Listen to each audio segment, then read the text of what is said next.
அடிக்கும் விடியாத அரசே தூய்மை பணியாளரை வஞ்சிப்பதா உங்களுக்கு கமிஷன் கிடைக்க வேண்டும் கிடைக்க வேண்டும் ஊழல் செய்ய வேண்டும் நிதியை சுருட்ட வேண்டும் என்பதற்காக ஏழை எளிய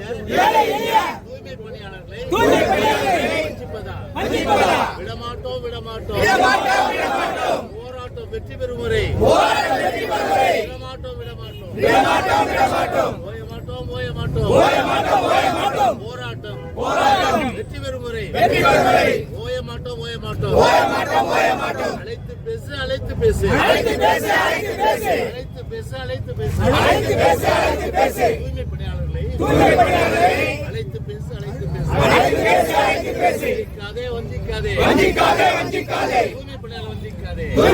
வஞ்சிக்காதே நிறைவேற்று